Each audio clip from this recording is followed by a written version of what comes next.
महाराष्ट्र राज्य खादी व ग्रामोद्योग मंडळाचे सभापती रवींद्र साठे राज्यमंत्री दर्जा हे 5 व 6 सप्टेंबर 2024 रोजी अमरावती येथे येत आहे। मंडळाच्या विविध योजनांची माहिती देण्यासाठी गुरुवार 5 सप्टेंबर 2024 रोजी सायंकाळी 4:30 वाजता शासकीय विश्रामगृह अमरावती येथे पत्रकार परिषद घेण्यात आली। एकतर आपल्या सगळ्यांचं स्वागत आहे आणि आनंद होतोय की आपण सर्वजण इथे त्या अर्थाने पहिल्यांदाच भेटतोय। अमरावतीत मी 3-4 वेळा येऊन गेलो यापूर्वी, पण अशा प्रकारे पत्रकार मित्रांना भेटावं असं आमच्या डोक्यात होतं आणि चेत्र्यांनी विचारलंच की बोलू का, म्हटलं जरूर बोला।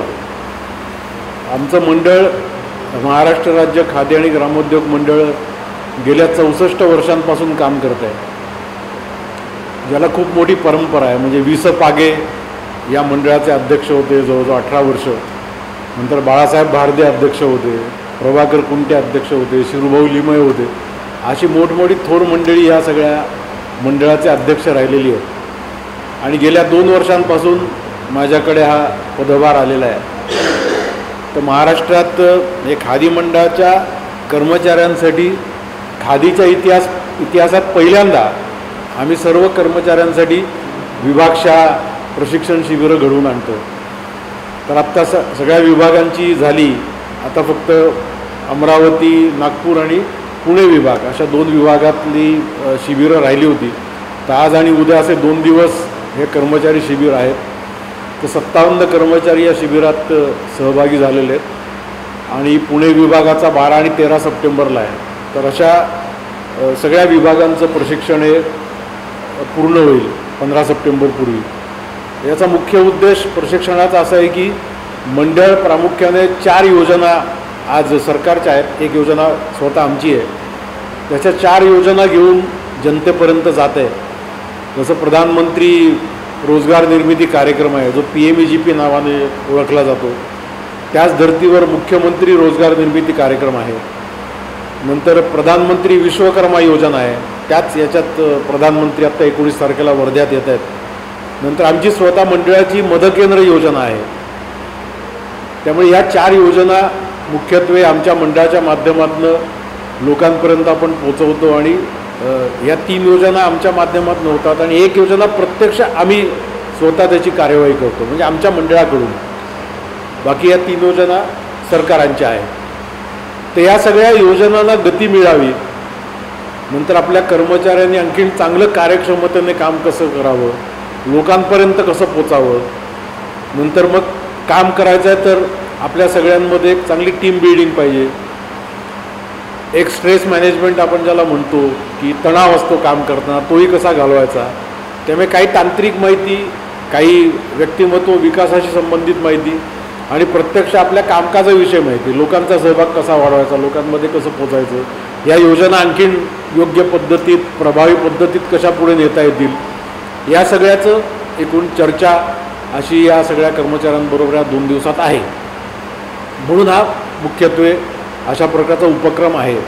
आत्ता मंडळाचे आमचे 300 कर्मचारी सर्व महाराष्ट्रात आहेत, आणखीन 300 जण आम्ही नव्याने भरती करणार आहोत पुढच्या काळात। सरकारने आकृतीबंध तोही मंजूर केलेला आहे, आता पुढच्या काळात ती पदं भरली जातील, तेव्हा 650 जणांचं आमचं बोर्ड होईल, 600-650।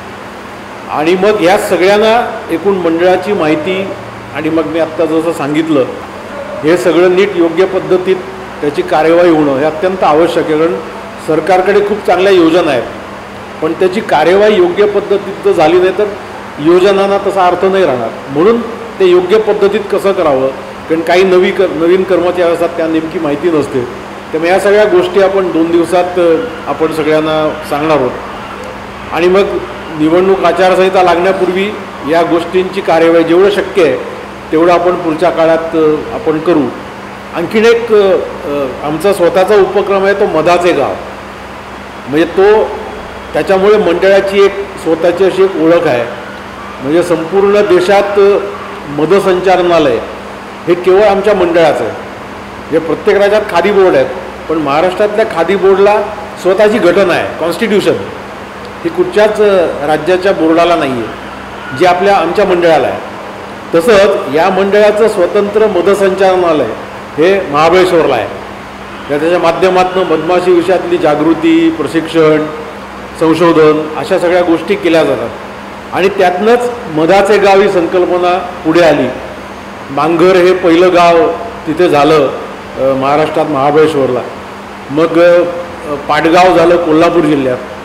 त्यामुळे मग आम्ही सरकारला प्रस्ताव मांडला की अशी प्रत्येक जिल्ह्यात एक एक गाव व्हावं.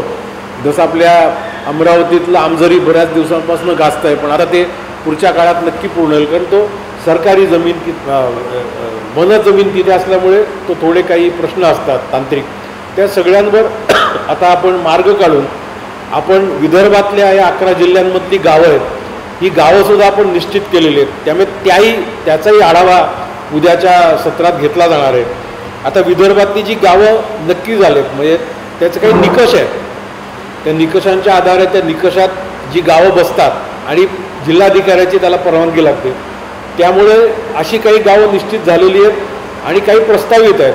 ती सगळी प्रक्रिया चालू आहे. असे 2 प्रकार आम्ही केलेत त्याच्यात. तर तुम्हाला माहितीसाठी सांगतो की कोणती गावं जिल्हाधिकाऱ्यांनी निश्चित केलेत आणि आता सरकारी दफ्तरी त्याचे प्रस्ताव गेलेले आहेत. आणि एक मधाचं गाव करण्यासाठी सरकारकडून 54 लाख रुपयाचं अनुदान आम्हाला मिळणार आहे.